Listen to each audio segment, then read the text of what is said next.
Ngasisu mahausa-gumna mayamgidamakta nungairaba Punga wari ama puduna lakjari. Wari asibu ibirakpina Janu Mangang. Wari asigi mamingna Napangbahuran ba amadi asing. Adungay matam amada manayam na pangba abungtoy kauba nupa amalayrami. Abungtoy hayriba nupa ase mana pangbukakta natana masagi oina pangshuyam na panglami. Aduga abungtoy gayam na luna dinaba chawtoy kauba yam na singba nupa amasullayrami. Abungtoy amadi chawtoy anise imung suloy na warami. Makoy gi imung wabanina makoydo tabak sudabadi yaramdi. Haina chawtoy di karabu singbanina mana thokpa ngamnaba adum hingli. Adubu apangba abungtoy di magi nupina makut tinduna takpa tabak tukhaktani tawriba. Ma masagi wakhalon amatana tabak sima tawrabadi mai pakani haiba khanglamdi. Nongmagi numit amada abungtoy sangi sajik khara phaluraga sumang duda thamlami. Matam aduda magi nupi chawbi tholaktuna hairei. Oh nupa tabro se ho sangi sajik se a sangol do oina thambiruro. Abungtoyna ha kai haibano. Ho aina haibadi ne sajik se a sangol do oina thamuro haiba. Sawbina hairibado abungtoyna phajana taba ngamdabana maram oiraga magi wakhalda sangi sajiksi loina pija thokluro haiduna tarami. Aduna sajik boradu thangduna puraga sangi sabam aduda loina hapchinduna loidri phawba pijarami. Aduga chawbidi mathau yambanina mapuroibabu hanna yenglamde imungda changkhirami. Ngaihaki matung abungthoisu imungda changlaktuna chakhumda phamlaga angang macha amagum magi nupida hangjai. Nupia koi chak loidriba? Chawbina nupa chakse loidawre. Ado chak ngaibo oina yena khada horiba napise amukta phoidatpiro. Abungthoisu mana anido thangatuna magi nupina hairibado tarami. Aduga hoi hairamlaga phuk hogotuna thokraga mathong maram ikhang khangdana chawbina chak thongliba adugi hek mapaduda phaklangdo dom hekta thugaiba haurai. Chawbisu chak thonglambadagi aping aphai oina chenthoraktuna yengi. Adubu mapuroiba abungthoidi phaklang aduda dom thomduna dumak leiri. Chawbi khonglei thuna chenchinduna mapuroibagi makhutto tap phaduna hai. Nupa karino tawrisibo phaklang si loina kairi haibani. Magi nupina khamlakpa aduda abungthoisu chap lepi. Chawbi maithong sukna karino haibani nangna tawrise phaklang si loina kairi haiba. Abungthoi tapna haire. Hai nupia aisi yam kandra nang na hujik yena khagi phaklang se thugayu haidudi. Chawbi upai leita kale yamna kale nang mukan bane mi amate hek leitre. Wadu haiduna chawbi tainafam su khangda sut kapi aduga amuksu haire. Hoima na chai gi laibak se thok ek thugai khraga pharadabani. Wadu haiduna chawbi magi marai baktuda makhutna set thajili. Madu ubada abungthoi nairi. Nupia Nangi laibakto thugairaga hairo. Chawbido mapuroibana nganglibado taramde kaptuna adum leiri. Abungthoido kaplibi magi nupido themjingadra hairaga tapna hairei. Hai nupi nangi laibakto nangna thugaiba ngamlaroise. Aigi khutchawsina kinna aniraktang tasillaga thinbada adum kaikhradabani. Wado haiduna magi khutchawdu thangatuna khutum tasillaga chawbigi laibakta kinna hekta thinjinge tawrami. Matamduda chawbisu kaplibado chap lepaga phuk hogotuna imungda chensilami. Abungthoisu magi nupigi laibakto ma thugaibige haiduna koitan tanarami. Chawbisu leplau laurei. Ho sono thungba ngawbo ai senbada ware tanaranu haibane. Adugumba matai manau anina asum koitan tanaduna chelakpaduda hujikti chawthoi hoigi mayumlomda oina chawbido chensilai. Chawthoigi hui amakhak leirami. Hui ado yamna sathiba hui amakhak oirami. Aduga mapubusu yamna ningjaba huini. Chawbina chensilaktuna chawthoibu kauduna sumangduda koichen cheli. Abungthoisu sorgado thabet honduna adumak tanari. Tanjaduda chawthoigi hui arangbido yena kharomdagi laktuna bow khongba hauragli. Chawbidi huina khonglakpaduda huine he asi haiduna khamli adubu abung thoidi manadu su pangmanina huina khonglibado taramdi masu magi nupibu sum tanabadu phanglaktraba dudadi makhongda tongliba sandal do lauthoklaga saubida laktuna hekta langi adubu saubida di palhodre sauthoigi hui arangbi duda oina pankirami matamaduda arangbi do sawraktuna sat chensilaktuna abung thoigi khudaina mai aduda tap hekta lai abung thoi do kan hekta laure ima hui na chi saubi su chak leptuna yengi adubu hui arangbi aduna abung thoigi khudaina mai duda chiklaga kan hekta chingli aduga abung thoina haire hai arangbiya nang aigi khudai si pamiro mapuroi bagi wafam asida saubi do sat changsilaktuna haire karino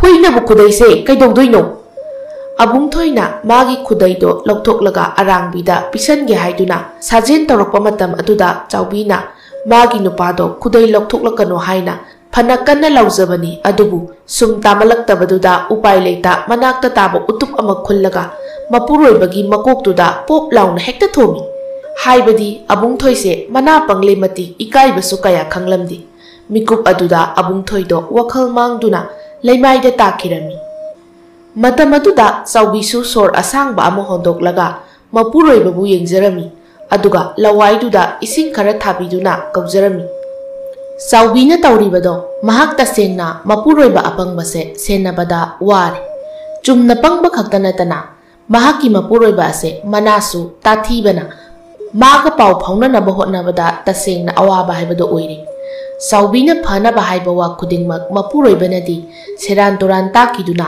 masagi mayum phauba tugairagle adudadi mahaksu ngayaki oina ngamnaba upay yenglakpani mahakna mapuroi babu nungsidabagi utupna thomba nate natai chadraba abung thoidi mana setliba khudaido tasengna lokthораktuna hui arangbida pikibasu yai aduna chaubina mapuroiba laksinaba hotnabada pangthokiba thabakni saubisu mapuroibagi lawaida isingdo thana mapuroibabu kauduna haijai nupa tabro se mito amukta singo nupa asumna leiringai chauthoi thoraktuna hangi chaubiya karino tauribadubo saubina wari pomba loina tamjarami saubigi wari do tabada chauthoidi nokpana loire aduga haire chaubiya nang su utupna thomge haina thomlabadi nayumda adum thomge haide sida laklaga thomlibadubu karigino ado hojikpu karam tawdorogine siba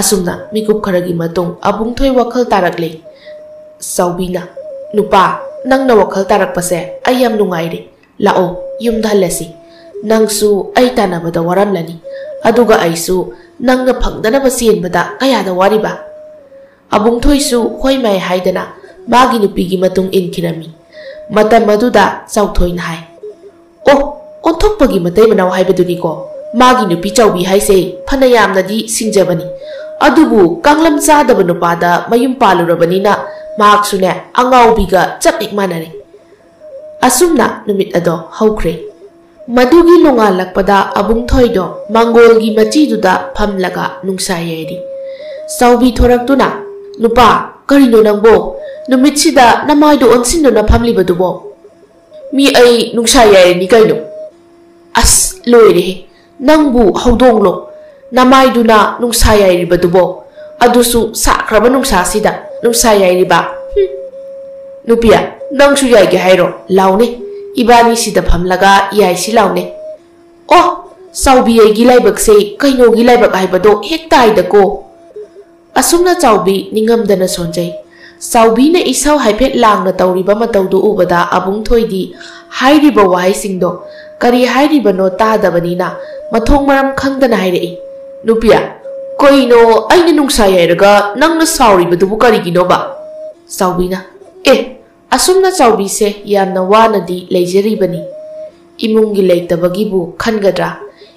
leitabagibu khangadra aduga mapuroiba apangbu senagadra mahak wakhal thoktre adubu hingliba kaubanina sadabadi yade saubisu mana ngamliba makai hotnazaribani adubu masu ngamlaktraduna nongmagi numit amada asumna hairami honupa tabro ꯍꯣ ꯅꯪꯗꯣ ꯁꯦ ꯄꯩꯁꯥ ꯈꯔ ꯇꯥꯜꯂꯛꯑꯣ ꯑꯗꯨꯅ ꯊꯕꯛ ꯆꯠꯂꯣ ꯍꯥꯏꯕ ꯆꯥꯎꯕꯤꯅ ꯍꯥꯏꯔꯤꯕ ꯋꯥꯍꯩꯗꯣ ꯏꯪꯒꯤꯠꯀ ꯂꯣꯏꯅꯅ ꯍꯥꯏꯕ ꯋꯥꯍꯩ ꯑꯣꯏꯕꯅꯤꯅ ꯑꯕꯨꯡꯊꯣꯏꯅ ꯈꯔ ꯃꯈꯩꯗꯤ ꯈꯪꯂꯝꯃꯤ ꯃꯗꯨꯒꯤ ꯇꯥꯟꯖꯥ ꯑꯗꯨꯗ ꯆꯥꯎꯊꯣꯏꯗꯨ ꯂꯥꯛꯇꯨꯅ ꯍꯥꯏꯔꯔꯦ ꯃꯔꯨꯞ ꯑꯕꯨꯡ 이바니 ngasiꯗꯒꯤ ꯂꯪꯐꯩꯗ ꯊꯕꯛ ꯁꯨꯕ ꯆꯠꯁꯤ ꯍꯥꯏꯗꯨꯅ ꯍꯧꯕ ꯂꯥꯛꯏꯅꯦ ꯑꯕꯨꯡꯊꯣꯏꯁꯨ ꯃꯅꯥꯗꯣ ꯊꯥꯡꯒꯠꯇꯨꯅ ꯇꯥꯔꯤ ꯆꯥꯎꯕꯤꯅ ꯑꯗꯨꯅꯦ ꯇꯥꯇꯥ 이뭉ꯁꯦ 마나 수르가 싸ꯕꯅꯤꯗꯣ ꯑꯗꯨꯅ 마나 셀 ꯊꯣꯛꯇꯕꯁꯤꯗ ꯑꯩꯁꯨ ꯇꯧꯐꯝ ꯈꯪꯗ꯭ꯔꯦ ꯑꯗꯨꯒ ꯑꯕꯨꯡꯊꯣꯏꯅ ꯇꯥꯅꯕ ꯃꯑꯣꯡꯗ ꯆꯥꯎꯕꯤꯅ ꯍꯥꯏꯗꯨꯅ ꯑꯕꯨꯡꯊꯣꯏꯗꯣ ꯂꯪꯐꯩꯗ ꯁꯦꯜ ꯇꯥꯟꯕ ꯆꯠꯈꯤꯔꯝꯃꯤ ꯑꯗꯨꯕꯨ ꯆꯥꯎꯕꯤꯗꯤ ꯃꯁꯥꯗꯣ ꯂꯩꯇꯥꯐꯝ ꯈꯪꯗꯦ ꯃꯍꯥꯛꯀꯤ ꯃꯄꯨꯔꯣꯏꯕꯁꯦ ꯄꯪꯕ ꯑꯃꯗꯤ ꯃꯅꯥ ꯇꯥꯊꯤꯕꯅ ꯃꯤꯒ ꯄꯥꯎ ꯐꯥꯎꯅꯕꯗ ꯑꯋꯥꯕ ꯑꯣꯏꯒꯅꯤ ꯍꯥꯏꯕ ꯃꯍꯥꯛꯅ ꯈꯪꯂꯝꯃꯤ ꯃꯍꯥꯛꯁꯨ ꯑꯄꯪꯕ ꯃꯄꯨꯔꯣꯏꯕꯕꯨ ꯌꯥꯝꯅ ꯅꯨꯡꯁꯤꯖꯩ ꯑꯗꯨꯅ ꯍꯥꯏꯔꯛꯏ ꯅꯨꯄꯥ ꯏꯃꯨꯡꯁꯦ ꯅꯨꯡꯉꯥꯏ ꯌꯥꯏꯐꯕ ꯏꯃꯨꯡ ꯑꯃ ꯑꯣꯏꯔꯝꯂꯕꯗꯤ ꯅꯪꯁꯦ ꯌꯨꯝꯁꯤꯗ ꯂꯦꯡꯗꯅ ꯂꯩꯔꯕꯁꯨ ꯌꯥꯕꯅꯤ ꯑꯗꯨꯕꯨ ꯂꯥꯏꯔꯕ ꯃꯄꯣꯛꯇ ꯄꯣꯛꯂꯨꯕꯅꯤꯅ ꯉꯁꯤꯗꯤ ꯏꯄꯪ ꯄꯪꯖꯕ ꯅꯪꯁꯦ ꯑꯩꯅ ꯊꯕꯛ ꯁꯨꯕ ꯆꯠꯍꯜꯂꯦ ꯑꯩ ꯌꯥꯝꯅ ꯅꯨꯡꯉꯥꯏꯇꯦ ꯅꯨꯄꯥ ꯑꯁꯨꯝꯅ ꯍꯞꯇꯥ ꯑꯅꯤ ꯑꯃꯁꯨ ꯍꯧꯖꯤꯟꯈ꯭ꯔꯦ ꯑꯗꯨꯕꯨ ꯆꯥꯎꯊꯣꯏ ꯑꯃꯗꯤ ꯑꯕꯨꯡꯊꯣꯏ ꯑꯅꯤꯅ ꯊꯕꯛ ꯋꯥꯅ ꯁꯨꯖꯔꯤꯕꯗꯨꯒꯤ ꯈꯨꯠꯁꯨꯃꯜꯗꯣ ꯄꯤꯌꯨ ꯍꯥꯏꯕ ꯑꯃꯨꯛ ꯌꯥꯗ꯭ꯔꯦ ꯃꯔꯝ ꯑꯁꯤ ꯂꯩꯕꯅ ꯃꯈꯣꯏ ꯑꯅꯤꯗꯣ ꯃꯐꯝ ꯑꯗꯨꯗꯒꯤ ꯃꯌꯨꯝꯗ ꯍꯜꯂꯁꯤ ꯍꯥꯏꯅ ꯋꯥꯔꯤ ꯁꯥꯅꯔꯝꯃꯤ ꯆꯥꯎꯊꯣꯏꯁꯨ ꯑꯕꯨꯡꯊꯣꯏꯒ ꯄꯥꯎ ꯐꯥꯎꯅꯅꯕ ꯍꯣꯠꯅꯕꯗ ꯑꯣꯟꯊꯣꯛꯅ ꯑꯋꯥꯕ ꯍꯥꯏꯕꯗꯣ ꯑꯣꯏꯖꯔꯝꯃꯤ ꯆꯥꯎꯊꯣꯏꯅ ꯍꯥꯏ ꯃꯔꯨꯞ ꯑꯕꯨꯡ ꯅꯐꯤ ꯅꯔꯣꯜꯁꯦ ꯂꯣꯏꯁꯤꯜꯂꯛꯑꯣ ꯌꯨꯝꯗ ꯆꯠꯂꯁꯤ ꯀꯩ ꯍꯥꯏꯅꯣ ꯅꯪꯒꯤꯗꯨꯕꯣ ꯍꯣ ꯌꯨꯝꯗ ꯍꯜꯂꯁꯤ ꯍꯥꯏꯕ ꯑꯣ ꯌꯨꯝ ꯁꯤꯗꯣꯛꯄꯒꯤ ꯋꯥꯔꯥ ꯑꯩ ꯇꯜꯂꯤꯗ ꯆꯥꯎꯊꯣꯏꯅ ꯑꯣ ꯑꯩꯗꯤꯕ ꯋꯥꯗꯣ ꯍꯥꯏꯗꯨꯅ ꯑꯕꯨꯡꯊꯣꯏꯕꯨ ꯚꯥꯞ ꯇꯥꯅꯕ ꯍꯥꯏꯔꯝꯃꯤ ꯑꯁꯨꯝꯅ ꯑꯅꯤꯗꯣ ꯊꯕꯛ ꯃꯐꯝꯗꯒꯤ ꯑꯃꯨꯛ ꯍꯜꯂꯛꯂꯦ ꯑꯕꯨꯡꯊꯣꯏꯅ ꯍꯥꯏ ꯑꯗꯨ ꯃꯔꯨꯞ ꯆꯥꯎꯊꯣꯏ 이바니ꯒꯤ ꯁꯦꯜꯗꯣ ꯅꯪꯅ ꯄꯨꯔꯛꯄ꯭ꯔꯣ ꯂꯣꯏꯔꯦ ꯅꯪꯁꯨ ꯋꯥꯔꯤ ꯇꯥꯈꯩ ꯇꯥꯔꯒ ꯁꯤꯇꯥꯒꯤ ꯃꯋꯥ ꯀꯅꯥꯅꯣꯗꯣ ꯍꯦꯛ ꯇꯧꯔꯦ ꯑꯁꯨꯝꯅ ꯆꯥꯎꯊꯣꯏꯅ ꯋꯥꯔꯤ ꯂꯤꯗꯨꯅ ꯑꯕꯨꯡꯊꯣꯏꯕꯨ ꯋꯥꯈꯜ ꯇꯥꯍꯜꯂꯝꯃꯤ ꯑꯗꯨꯒ ꯆꯥꯎꯊꯣꯏꯅ ꯑꯃꯨꯛ ꯑꯁꯨꯝꯅ ꯍꯥꯏꯔꯛꯏ ꯃꯔꯨꯞ 이바ꯅꯤꯅ ꯌꯨꯝꯗ ꯍꯜꯂꯅꯤ ꯍꯥꯏꯗꯅ ꯊꯣꯛꯂꯛꯂꯤꯕꯁꯦ ꯈꯨꯠꯇ ꯁꯤꯀꯤ ꯌꯥꯎꯗꯅ ꯀꯔꯝꯅ ꯍꯟꯖꯤꯟꯒꯅꯤ ꯑꯗꯨꯅ ꯉꯁꯤꯒꯤ ꯅꯨꯃꯤꯠꯇ 이바니 ꯃꯤꯒꯤ ꯃꯔꯟ ꯍꯨꯔꯥꯟꯕ꯭ꯔꯥ ꯐꯣꯏꯕ꯭ꯔꯥ ꯂꯥꯛꯄ꯭ꯔꯥ ꯇꯧꯔꯒ ꯁꯦꯜ ꯈꯔꯗꯤ ꯄꯨꯁꯤꯟꯗꯕ ꯌꯥꯔꯣꯏ ꯃꯍꯥꯛꯅ ꯍꯥꯏꯔꯤꯕꯗꯣ ꯑꯕꯨꯡꯊꯣꯏꯅ ꯇꯥꯅꯕ ꯃꯑꯣꯡꯗ ꯍꯥꯏꯔꯤꯕꯅꯤ ꯑꯕꯨꯡꯊꯣꯏꯁꯨ ꯃꯍꯥꯛꯀꯤ ꯃꯔꯨꯞꯀꯤ ꯋꯥꯐꯝ ꯑꯗꯣ ꯌꯥꯔꯝꯃꯤ ꯃꯈꯣꯏ ꯑꯅꯤꯅ ꯑꯁꯨꯝ ꯂꯥꯛꯄꯗ ꯅꯨꯃꯤꯠꯁꯨ ꯇꯥꯈꯤꯔꯝꯃꯤ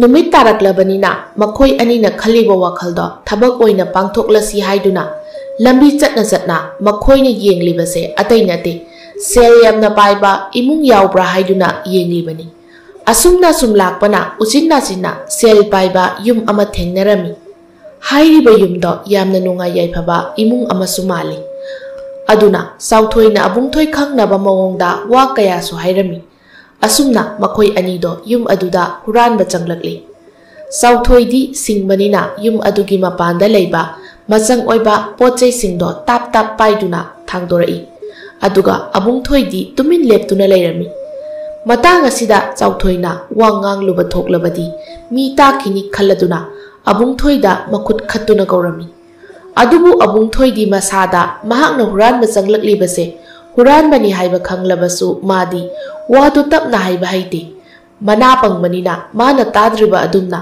ꯃꯤꯅꯁꯨ ꯇꯥꯔꯝꯂꯣꯏꯗ꯭ꯔꯥ ꯈꯟꯅ ꯈꯣꯟꯖꯦꯜ ꯀꯟꯅ ꯍꯥꯏꯔꯛꯏ ꯀꯔꯤꯅꯣ ꯃꯔꯨꯞ ꯑꯩ ꯀꯩꯗꯧ ꯍꯥꯏꯅꯣ ꯆꯥꯎꯊꯣꯏꯗꯨ ꯃꯤ ꯇꯥꯈꯤꯕ ꯇꯥꯔꯦ ꯈꯜꯂꯗꯨꯅ ꯁꯠ ꯆꯪꯁꯤꯜꯂꯛꯇꯨꯅ ꯑꯕꯨꯡꯊꯣꯏꯕꯨ ꯇꯨꯃꯤꯟ ꯂꯩꯌꯨ ꯍꯥꯏꯅ ꯏꯪꯒꯤꯠ ꯇꯧꯔꯝꯃꯤ ꯑꯗꯨꯕꯨ ꯑꯕꯨꯡꯊꯣꯏꯗꯤ ꯃꯗꯨꯒꯤ ꯃꯍꯨꯠꯇ ꯑꯃꯨꯛꯀꯁꯨ ꯍꯥꯏꯔꯛꯏ ꯑꯁ ꯌꯥꯔꯦꯕ ꯃꯤꯒꯤ ꯃꯄꯣꯠ ꯃꯆꯩꯁꯦ ꯈꯔꯁꯨ ꯊꯝꯂꯝꯃꯨ ꯃꯇꯥꯡ ꯑꯁꯤꯗ ꯆꯥꯎꯊꯣꯏꯗꯣ ꯏ ꯀꯥꯔꯛꯇꯨꯅ ꯑꯕꯨꯡꯊꯣꯏꯒꯤ ꯂꯨꯈꯝꯗ ꯈꯨꯄꯥꯛꯅ ꯁꯦꯠ ꯊꯥꯔꯝꯃꯤ ꯆꯥꯎꯊꯣꯏꯅ ꯈꯨꯄꯥꯛꯅ ꯊꯥꯔꯛꯄꯗꯨꯗ ꯑꯕꯨꯡꯊꯣꯏꯁꯨ ꯁꯥꯎꯅꯤꯡꯕ ꯐꯥꯎꯔꯛꯇꯨꯅ ꯈꯪꯂꯥꯎ ꯂꯥꯎꯔꯒ ꯍꯥꯏꯔꯛꯏ ꯑꯌꯥ ꯑꯩꯉꯣꯟꯗ ꯈꯨꯄꯥꯛꯅꯒ ꯊꯥꯔꯛꯏ हुरानबा मीगी मपोट हुरानबा हाइसिनी साउथोइसु साउनिंगना हाय फारे नंग लेहौरोको अदुदि आई चले वादो हाइरमलगा साउथोइदी कोन्थोंग तमना सत्खिरमी अबुंगथोइसु गाइखो हाइदुना तानारई मखोइ अनिना अदुमना लांगबदुदा युम्बु अमा थोरक्तुना कना कनानो हाइना हंगलई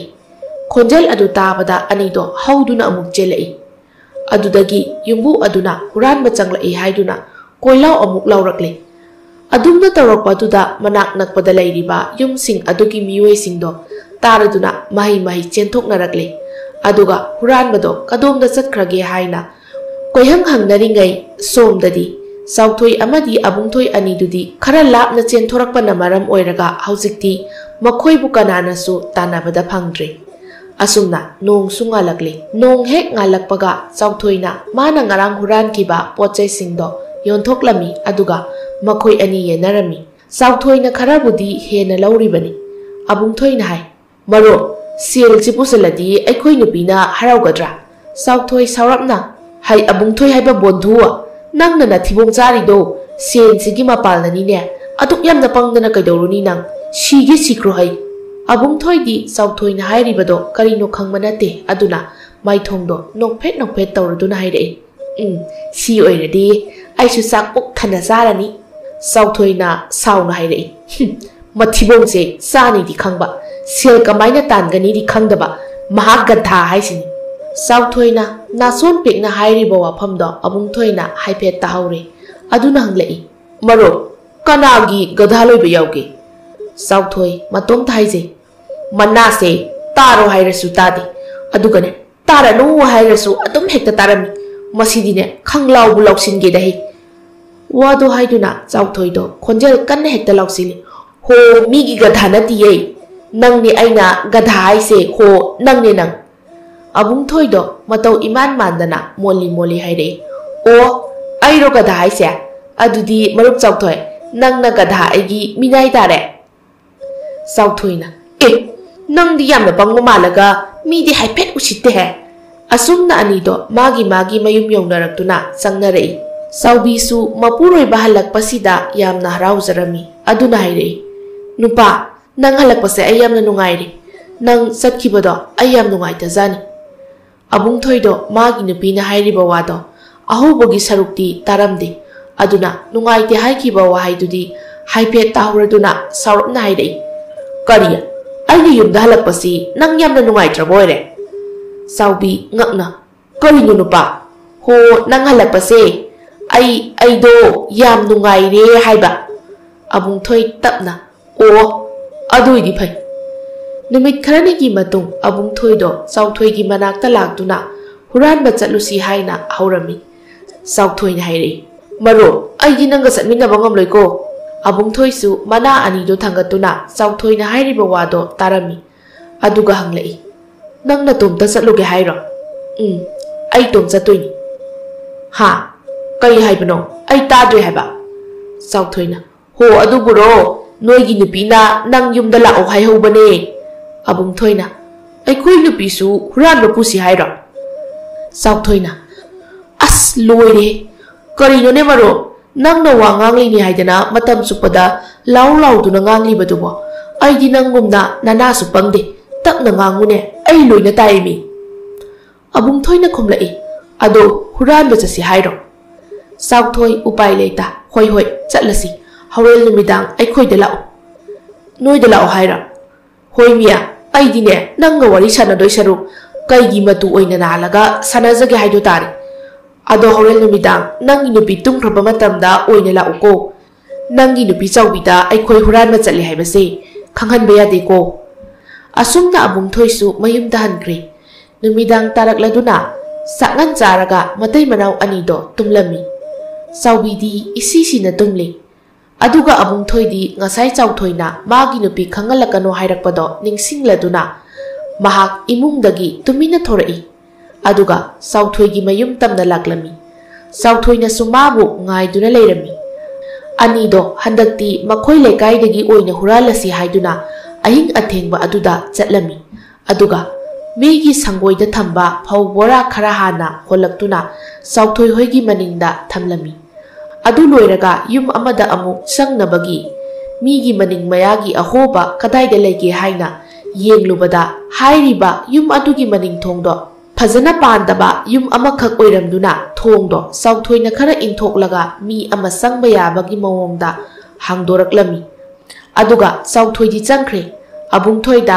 "ꯆꯪꯂꯛꯀꯅꯨ, ꯃꯥ ꯄꯣꯠ ꯍꯣꯟꯗꯣꯔꯛꯂꯒꯦ" ꯍꯥꯏꯔꯝꯂꯒ ꯆꯪꯈ꯭ꯔꯤꯕꯅꯤ꯫ ꯑꯗꯨꯕꯨ ꯑꯕꯨꯡꯊꯣꯏꯁꯨ ꯆꯪꯁꯤꯟꯒꯦ ꯍꯥꯏꯅ ꯇꯧꯕꯗ ꯃꯥꯗꯤ ꯃꯁꯥꯗꯣ ꯈꯔ ꯆꯥꯎꯕꯅꯤꯅ ꯆꯪꯕ ꯆꯟꯗ꯭ꯔꯦ꯫ ꯑꯗꯨꯒ ꯆꯥꯎꯊꯣꯏꯗꯤ ꯏꯃꯨꯡꯗꯨꯗꯒꯤ ꯃꯈꯣꯏꯅ ꯄꯨꯕ ꯌꯥꯕ ꯀꯔꯤ ꯀꯔꯤ ꯂꯩ ꯍꯥꯏꯗꯨꯅ ꯀꯣꯌꯦꯡ ꯌꯦꯡꯂꯕ ꯃꯇꯨꯡ ꯃꯤꯒꯤ ꯆꯦꯡꯐꯨꯗꯒꯤ ꯆꯦꯡ ꯐꯥꯎꯕ ꯍꯨꯔꯥꯟꯕꯗꯨꯗ ꯌꯥꯎꯔꯝꯃꯤ꯫ ꯑꯗꯨꯒ ꯀꯥ ꯑꯃꯗ ꯑꯃꯨꯛ ꯇꯨꯃꯤꯟꯅ ꯆꯪꯁꯤꯟꯗꯨꯅ ꯃꯤꯒꯤ ꯄꯩꯁꯥ ꯌꯥꯎꯕ ꯎꯄꯨ ꯐꯥꯎꯕ ꯐꯛꯀꯥꯏꯔꯒ ꯁꯦꯟ ꯍꯨꯔꯥꯜꯂꯝꯃꯤ꯫ ꯑꯗꯨꯒ ꯁꯣꯝꯗꯅ ꯑꯕꯨꯡꯊꯣꯏꯗꯣ ꯊꯣꯡ ꯑꯗꯨꯗ ꯃꯁꯥꯗꯣ ꯁꯞꯇꯨꯅ ꯂꯩꯔꯝꯕꯗꯒꯤ ꯈꯪꯍꯧꯗꯅ ꯊꯣꯡ ꯑꯗꯣ ꯀꯟꯅ ꯍꯦꯛꯇ ꯀꯧꯈꯥꯏꯔꯛꯂꯝꯃꯤ꯫ ꯊꯣꯡ ꯀꯧꯈꯥꯏꯈꯤꯕꯒꯤ ꯃꯈꯣꯜꯗꯣ ꯑꯕꯨꯡꯊꯣꯏ ꯃꯥ ꯃꯁꯥꯗꯤ ꯃꯅꯥ ꯄꯪꯂꯕꯅꯤꯅ ꯇꯥꯔꯝꯗꯦ꯫ ꯑꯗꯨꯒ ꯆꯥꯎꯊꯣꯏꯗꯤ ꯃꯗꯨ ꯇꯥꯕꯗ ꯃꯤꯍꯨꯜꯒꯗꯣ ꯀꯟꯅ ꯀꯟꯅ ꯆꯣꯡꯕ ꯍꯧꯔꯛꯂꯤ꯫ ꯑꯗꯨꯅ ꯃꯥꯁꯨ ꯑꯃꯨꯛ ꯆꯦꯟꯊꯣꯔꯛꯏ꯫ ꯃꯍꯥꯛꯅ ꯆꯦꯟꯊꯣꯔꯛꯄ ꯃꯇꯝ ꯑꯗꯨꯗ ꯑꯕꯨꯡꯊꯣꯏꯅ ꯏꯃꯨꯡꯗ ꯆꯦꯟꯁꯤꯜꯂꯛꯄꯒ ꯃꯄꯥ ꯆꯞ ꯆꯥꯅꯔꯗꯨꯅ ꯑꯅꯤꯗꯣ ꯈꯪꯄ꯭ꯔꯦꯛ ꯑꯃꯨꯛ ꯈꯪꯂꯗꯨꯅ ꯑꯅꯤꯃꯛ ꯆꯞ ꯃꯥꯟꯅꯅ ꯂꯥꯎꯔꯛꯂꯝꯃꯤ꯫ ꯑꯗꯨꯝꯅ ꯇꯧꯔꯕꯗꯨꯗꯗꯤ ꯌꯨꯝꯕꯨ ꯑꯗꯨꯁꯨ ꯃꯤꯀꯞ ꯊꯣꯔꯛꯇꯨꯅ ꯀꯅꯥ ꯀꯅꯥꯅꯣ ꯍꯥꯏꯅ ꯀꯟꯅ ꯍꯦꯛꯇ ꯂꯥꯎꯔꯛꯏ꯫ ꯌꯨꯝꯕꯨ ꯑꯗꯨꯅ ꯂꯥꯎꯔꯛꯄꯗꯣ ꯆꯥꯎꯊꯣꯏꯅ ꯇꯥꯔꯕꯁꯨ ꯑꯕꯨꯡꯊꯣꯏꯅꯗꯤ ꯇꯥꯔꯝꯗꯦ꯫ ꯑꯗꯨꯅ ꯑꯕꯨꯡꯊꯣꯏꯗꯤ ꯃꯁꯥꯗ ꯄꯥꯈꯠꯄ ꯍꯥꯏꯕꯗꯣ ꯑꯃꯠꯇꯁꯨ ꯂꯩꯔꯝꯗꯦ꯫ ꯑꯗꯨꯅ ꯑꯕꯨꯡꯊꯣꯏꯗꯤ ꯏꯃꯨꯡ ꯂꯣꯝꯗꯨꯗ ꯑꯃꯨꯛꯁꯨ ꯆꯦꯟꯁꯤꯟꯒꯦ ꯇꯧꯔꯝꯃꯤ꯫ ꯆꯥꯎꯊꯣꯏꯗꯤ ꯃꯤꯍꯨꯜ ꯁꯨꯗ꯭ꯔꯗꯨꯅ ꯑꯕꯨꯡꯊꯣꯏꯒꯤ ꯃꯈꯨꯠꯇꯣ ꯇꯥꯞ ꯄꯥꯏꯔꯒ ꯈꯪꯆꯤꯡ ꯆꯤꯡꯗꯨꯅ ꯆꯦꯟꯊꯣꯔꯛꯏ꯫ ꯑꯗꯨꯒ ꯁꯥꯎꯅ ꯍꯥꯏ, "ꯑꯩꯅ ꯅꯪ ꯆꯪꯂꯛꯀꯅꯨ ꯍꯥꯏꯕ ꯅꯠꯇ꯭ꯔꯣ? ꯑꯗꯨꯒ ꯅꯪꯗꯤ ꯀꯩꯒꯤ ꯆꯪꯂꯛꯏꯕ?" ꯑꯕꯨꯡꯊꯣꯏꯗꯤ ꯇꯧꯅꯔꯤꯕ ꯃꯌꯥꯝꯗꯣ ꯃꯅꯥꯗꯣ ꯇꯥꯗ꯭ꯔꯕꯅꯤꯅ ꯍꯥꯏꯔꯛꯏ, "ꯀꯩꯅꯣꯃꯤ, ꯑꯩꯒꯤ ꯈꯨꯠꯁꯦ ꯊꯥꯗꯣꯛꯑꯃꯤ, ꯏꯇꯣꯝꯇ ꯑꯗꯨꯝ ꯂꯥꯛꯇꯣꯏ ꯂꯩꯔꯕꯗꯣ ꯀꯣꯏꯆꯤꯡ ꯆꯤꯡꯂꯤꯁꯦ ꯀꯩꯒꯤꯅꯣꯕ?" ꯆꯥꯎꯊꯣꯏꯅ, "ꯍꯦ ꯒꯙꯥ, ꯃꯤ ꯃꯄꯨ ꯊꯣꯛꯂꯛꯑꯦ ꯍꯥꯏꯕꯅꯤꯅꯦ." ꯑꯗꯨꯕꯨ ꯑꯕꯨꯡꯊꯣꯏꯗꯤ ꯉꯁꯥꯏꯒꯤ ꯊꯣꯡꯗꯨꯗ ꯑꯃꯨꯛꯁꯨ ꯊꯣꯡ ꯍꯦꯛꯇ ꯀꯥꯎꯁꯤꯟꯗꯨꯅ ꯍꯥꯏ, "ꯁꯤꯔꯣ, ꯅꯪꯗ ꯁꯤꯔꯣ." ꯆꯥꯎꯊꯣꯏꯅ, "ꯑꯁ ꯌꯥꯔꯤꯅꯤ ꯅꯪꯕꯣ." ꯑꯁꯨꯝꯅ ꯌꯨꯝꯕꯨ ꯑꯗꯨꯅ ꯃꯃꯥꯡꯂꯣꯝꯗ ꯌꯦꯡꯂꯤꯉꯩ ꯃꯈꯣꯏ ꯑꯅꯤꯅ ꯃꯅꯤꯡꯂꯣꯝꯗ ꯆꯦꯟꯈꯤꯔꯝꯃꯤ꯫ ꯑꯁꯨꯝꯅ ꯅꯨꯃꯤꯠ ꯑꯗꯨꯃꯁꯨ ꯃꯈꯣꯏ ꯑꯅꯤꯗꯣ ꯀꯅꯥ ꯑꯃꯠꯇꯅ ꯐꯪꯕ ꯉꯝꯍꯧꯗ꯭ꯔꯦ꯫ ꯃꯊꯪꯒꯤ ꯅꯣꯡꯉꯥꯜꯂꯛꯄꯗꯗꯤ ꯂꯩꯀꯥꯏꯁꯤꯗ ꯍꯨꯔꯥꯟꯕ ꯆꯪꯉꯝꯃꯦ ꯍꯥꯏꯗꯨꯅ ꯌꯥ ꯂꯥꯎꯅꯔꯦ꯫ ꯑꯗꯨꯒ ꯁꯣꯝꯗꯅ ꯅꯣꯡꯉꯥꯜꯂꯕꯗꯨ ꯐꯥꯎꯕ ꯑꯕꯨꯡꯊꯣꯏꯗꯤ ꯑꯗꯨꯃꯛ ꯇꯨꯝꯗꯨꯅ ꯂꯩꯔꯤ꯫ ꯆꯥꯎꯕꯤ ꯆꯪꯂꯛꯇꯨꯅ ꯃꯄꯨꯔꯣꯏꯕꯕꯨ ꯍꯧꯗꯣꯛꯂꯝꯃꯤ꯫ ꯉꯥꯏꯍꯥꯛꯀꯤ ꯃꯇꯨꯡ ꯅꯨꯡꯊꯤꯜꯒꯤ ꯃꯇꯝ ꯑꯣꯏꯔꯛꯂꯕꯗ ꯆꯥꯎꯊꯣꯏꯗꯣ ꯑꯕꯨꯡꯊꯣꯏꯒꯤ ꯃꯅꯥꯛꯇ ꯂꯥꯛꯂꯝꯃꯤ꯫ ꯆꯥꯎꯕꯤꯒ ꯃꯈꯣꯏ ꯋꯥꯔꯤ ꯋꯥꯇꯥꯏ ꯉꯥꯏꯍꯥꯛ ꯇꯧꯔꯕ ꯃꯇꯨꯡ ꯆꯥꯎꯕꯤꯗꯤ ꯏꯃꯨꯡꯗ ꯆꯪꯈ꯭ꯔꯦ꯫ ꯆꯥꯎꯊꯣꯏꯅ, "ꯃꯔꯨꯞ, ꯉꯔꯥꯡꯒꯤ ꯄꯣꯠꯆꯩꯁꯤꯡꯗꯨ ꯀꯗꯥꯏꯗ ꯌꯣꯟꯗꯣꯏꯅꯣ? ꯂꯩꯀꯥꯏꯁꯤꯗ ꯍꯨꯔꯥꯟꯕ ꯆꯪꯂꯛꯑꯦ ꯍꯥꯏꯗꯅ ꯀꯣꯏꯂꯥꯡ ꯂꯥꯡꯅꯔꯤꯁꯦ ꯅꯪꯗꯤ ꯅꯅꯥꯗꯣ ꯇꯥꯗ꯭ꯔꯕꯅꯤꯅ ꯑꯃꯠꯇꯁꯨ ꯇꯥꯔꯝꯃꯔꯣꯏ꯫ ꯑꯗꯨꯕꯨ ꯑꯩꯗꯤ ꯏꯅꯥꯁꯦ ꯇꯥꯔꯨꯕ ꯀꯧꯕꯅꯤꯅ ꯑꯩꯗꯤ ꯁꯤꯕꯨ ꯁꯤꯅꯤꯡꯂꯦ ꯑꯋꯣꯏꯕ." ꯑꯕꯨꯡꯊꯣꯏꯅ, "ꯄꯣꯠ ꯌꯣꯟꯐꯝ ꯂꯩꯇꯦ ꯍꯥꯏꯔꯣ? ꯑꯗꯨꯗꯤ ꯑꯩꯁꯨ ꯈꯪꯗꯦ." ꯆꯥꯎꯊꯣꯏꯅ, "ꯀꯩꯅꯣ, ꯈꯪꯗꯦ ꯍꯥꯏꯗꯨꯅ ꯇꯨꯃꯤꯟꯅ ꯂꯩꯊꯣꯛꯄ ꯌꯥꯕ ꯅꯠꯇꯦ꯫ ꯌꯨꯝꯗ ꯑꯩꯒꯤ ꯅꯨꯄꯤꯅ ꯀꯗꯥꯏꯗꯒꯤ ꯐꯧꯅꯣ ꯍꯥꯏꯗꯅ ꯍꯪꯕꯗ ꯂꯣꯏꯔꯦ." ꯑꯗꯨꯝꯅ ꯋꯥꯔꯤ ꯁꯥꯟꯅꯔꯤꯉꯩ ꯑꯗꯨꯗ ꯆꯥꯎꯕꯤꯗꯣ ꯑꯃꯨꯛ ꯊꯣꯔꯛꯇꯨꯅ ꯍꯪꯂꯛꯏ, "ꯇꯥꯗꯥ, ꯀꯅꯥꯒꯤ ꯐꯧꯅꯣ ꯍꯥꯏꯅꯔꯤꯕꯗꯨꯕꯣ?" ꯆꯥꯎꯊꯣꯏꯅ, "ꯏꯕꯦꯝꯃ, ꯃꯤꯒꯤ ꯐꯧꯅꯤꯗ." ꯑꯕꯨꯡꯊꯣꯏꯅ, "ꯑꯗꯨꯕꯨꯔꯣ ꯅꯨꯄꯤ, ꯉꯔꯥꯡ ꯑꯍꯤꯡ ꯑꯩꯅ ꯃꯥꯡꯂꯨꯔꯤꯗꯣ ꯃꯤꯒꯤ ꯐꯧ ꯍꯨꯔꯥꯜꯂꯨꯕꯅꯤ." ꯑꯕꯨꯡꯊꯣꯏꯒꯤ ꯋꯥꯐꯝ ꯑꯁꯤ ꯇꯥꯕꯗ ꯆꯥꯎꯊꯣꯏꯗꯣ ꯐꯝꯂꯤꯕꯗꯨ ꯐꯥꯎꯕ ꯍꯦꯛ ꯐꯝꯐꯝ ꯈꯪꯗ ꯃꯁꯥꯗꯣ ꯍꯧꯒꯠꯄ꯭ꯔꯥ ꯍꯥꯏꯕꯁꯨ ꯍꯧꯒꯠꯇ, ꯂꯦꯞꯂꯤꯕ꯭ꯔꯥ ꯍꯥꯏꯕꯁꯨ ꯂꯦꯞꯇ ꯇꯧꯗꯨꯅ, "ꯍꯥꯏꯗꯣꯛꯑꯦ." ꯆꯥꯎꯕꯤꯗꯣ ꯋꯥꯈꯜꯒ ꯏꯇꯥ ꯇꯥꯗꯕ ꯃꯈꯩ ꯍꯪꯂꯛꯏ, "ꯀꯩꯅꯣ ꯍꯥꯏꯁꯤꯕꯣ?" ꯆꯥꯎꯊꯣꯏꯗꯨ ꯆꯞ ꯂꯦꯞꯇꯨꯅ ꯑꯕꯨꯡꯊꯣꯏꯗ ꯃꯨꯟꯅ ꯌꯦꯡꯂꯒ, "ꯆꯥꯎꯕꯤ, ꯅꯪꯒꯤ ꯅꯨꯄꯥꯁꯦ ꯉꯁꯤꯗꯒꯤꯅ ꯆꯍꯤ ꯑꯃ ꯆꯨꯞꯅ ꯏꯃꯨꯡꯗ ꯊꯣꯡ ꯂꯣꯟꯁꯤꯜꯂꯒ ꯊꯝꯃꯨꯀꯣ꯫ ꯃꯥ ꯍꯦꯛ ꯃꯄꯥꯟ ꯊꯣꯛꯂꯛꯄꯗ ꯑꯩꯈꯣꯏꯁꯦ ꯂꯣꯏꯅ ꯁꯤꯕ ꯇꯥꯔꯦ꯫ ꯃꯁꯦ ꯃꯊꯣꯡ ꯃꯔꯝ ꯈꯪꯗꯕ ꯋꯥ ꯌꯥꯝ ꯉꯥꯡꯏ." ꯆꯥꯎꯕꯤꯅ, "ꯑꯗꯨꯗ ꯇꯥꯗ ꯃꯥꯅ ꯏꯃꯨꯡꯗ ꯁꯨꯝ ꯂꯩꯔꯗꯤ ꯏꯃꯨꯡꯒꯤ ꯁꯤꯖꯤꯟꯅꯔꯤꯕ ꯄꯣꯠ ꯆꯩ ꯁꯦꯜ ꯊꯨꯝ ꯃꯌꯥꯝꯁꯤꯅ ꯀꯝꯗꯧꯕ?" "ꯑꯗꯨꯒꯤꯗꯤꯅꯦ ꯀꯔꯤꯝꯇ ꯈꯜꯂꯨꯅꯨ."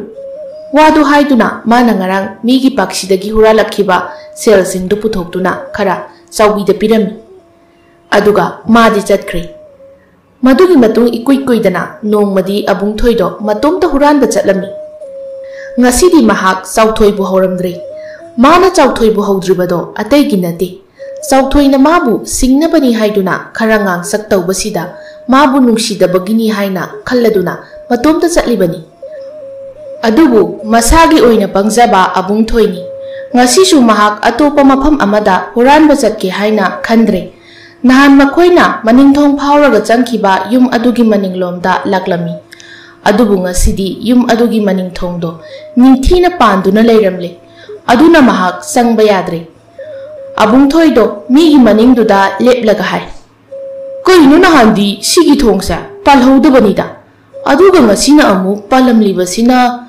ꯀꯔꯤꯒꯤꯅꯣ? ꯅꯠꯇꯦ, ꯑꯩꯒꯤꯁꯤꯕꯨ ꯌꯨꯝꯁꯤꯕꯨ ꯑꯣꯟꯅꯔꯖꯥꯠꯂꯣ?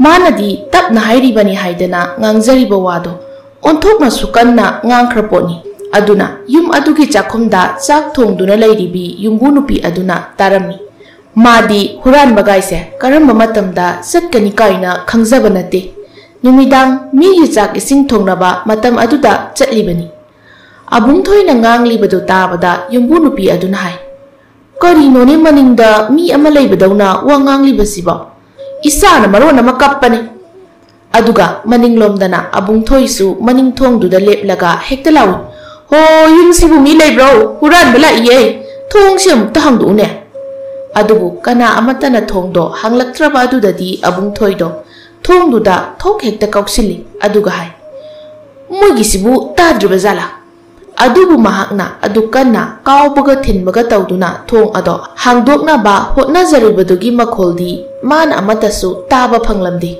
aduna mana sukale karino yummasida leiriba miyoi amatana tadra malene tanzaduda thong ado hangdorai abung thoi sauna aya hojiktaga thongsi hangdorai nya wadu haiduna imungda changsili aduga koying yenglami matam aduda angang nupa macha amakak chakhumduda sanaduna leirami aduga angang adugi manaktasu kompak macha amaga khabai amaga taduna leiri maramdi ngasai makai angang ado ningai doribani khabai ga kompak piyu thillaga sanage haiduna aduda mamana ningai tabu phakrabadi khanduna pisinbagini aduna masu madu hek ubaga angang adugi manakta phamlaga laknaduna hai angang nine oi ya nungsine wadu haiduna angang adugi makhazaiduda magi makhutna nungsina haiphet siklure adudagi di angang ado nahan makai amukta udaba masak khangdaba mi ama ubaduda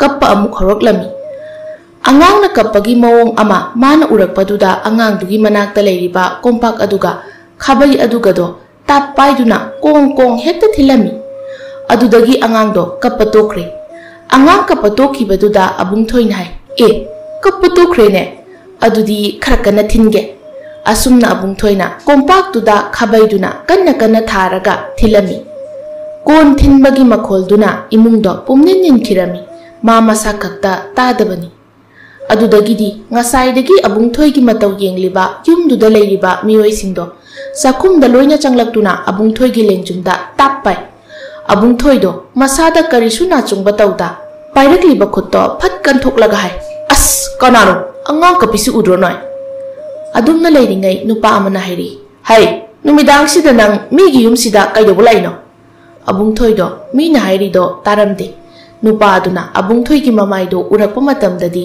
abung thoini haiba khangladuna abung thoibu ngena tana phamhalladuna wahang tawrai adubu abung thoidi mana pangbanina karimata loksin bangamdre nupa aduna hai noi kananom ta satlaga saubido amukta kauruso asumna moi ani chatuna saubibu kaurure saubi lakwa ubada abung thoina ipang pang na haire saubiya nang di sida kaido bula iba aina huran ba satlaga nang na agi itung inara ise kaigino ba saubi na hai nupa karino nanga toriba sibo abung thoido matumta mari mari haidorai saubiya sigi yumsidagine aikhoina nahan pochai huralaga puraido saubidi karimata khangaudabanina hairei karino nupa imitse loktang budanginya nangna yumda pot amatasu kusalakhiba laite abung thoina as nahan marup chau thoina nangonda piramiba paisa do aina huraluba paisa ni saubina ha kaino haiduba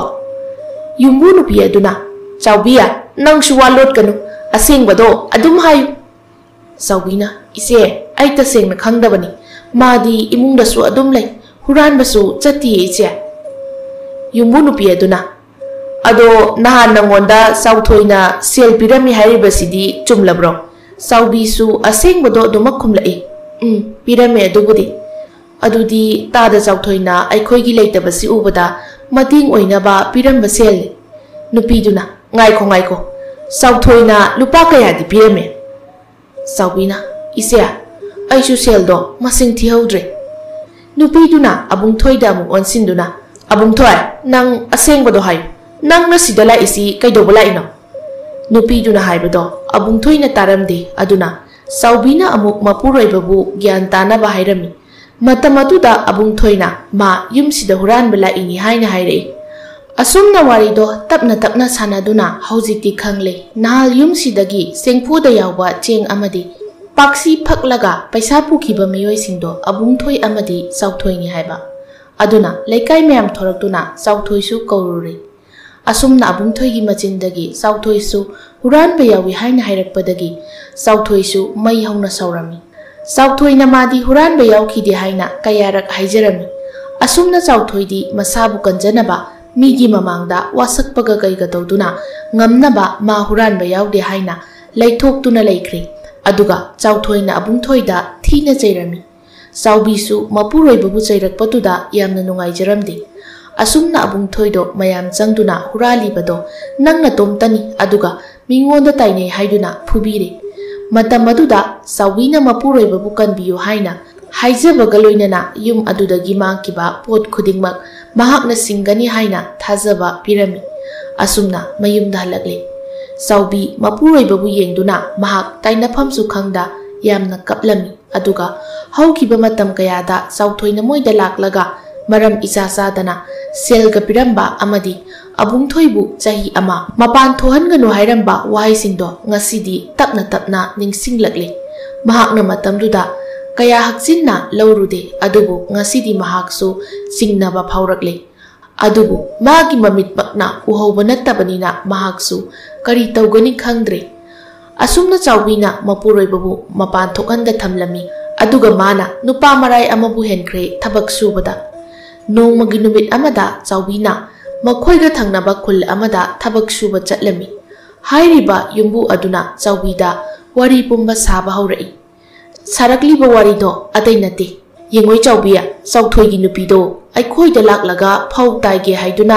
haire makhoina ne makhoigi khunjin phauba phaudu putoklaga aikhoina amuk san garida haptuna purai phawbot mangamuk ne taire ibado matamduda chawbina moidi kadaidagi phau moigidi lawsu leitana yumbu nupi aduna hai aina haire haiganuko nangna na puroibagi liriba wariduda Aishu nungaitraduna asengbado haidokpani asumna chawbido mayumda laklaga mapuroibaga wari sanarami maduda makhoina huralubado phausu yawra haina hanglami asumna abungthoina su yawi hairakle adudagi chawbina yumbu aduda chatuna phau mangbra haina mu hanglami chawbina tawribado ataigi nate magi mapuroibabu chawthoina miya mangda oidaba ngangba apangba chinthiba tahankibado madugi nungai mandabagi mahakna asengbado khangba pambagi tawribani asumna mari makhongdo mathang thinarakpadagi ngasidi chawthoi chu huranba misak amani haiba khangba ngamlakle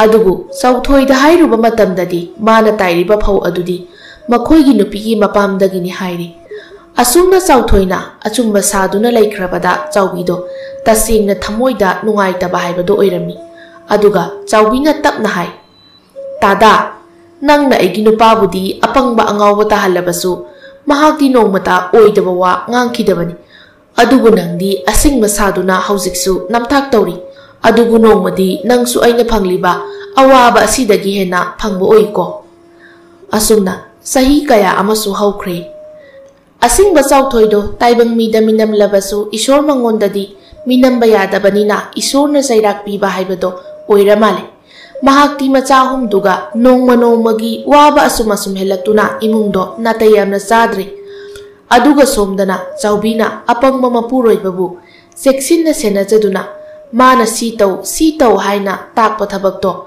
adudagi hena khubai ama phauba helan kidre adumna chawbina siba naba khangda honajaduna mana singani haiba migi maraldo khara singba haurakpada chawbina mapuroibagi wajaba khanjaba mayamsi ubada Laikai mina nungsibiduna loina kokpikhre asumna madi yamna nungaina leiri somdana chawthoi ahing tumba yadre mahakna tawruba thabak amatta mai paktre tawbagi budi chawthoi se yamna phattaba midi nate masu migi mamangda huranba haiba mingthondo thokhaningdabagi ikaibadagi oidaba haikibani chawthoi masinda chawthoi machinda tapna soli marup abu nangdi nara leiba mi oirabasu thamoi singbanina isorna thawjanbiduna nungaina leikhre aduga aigi marup singlibani hairabani haidana Iral pumba nanthoknabu hotnabada apangba marup nangonda loina taisinbikre.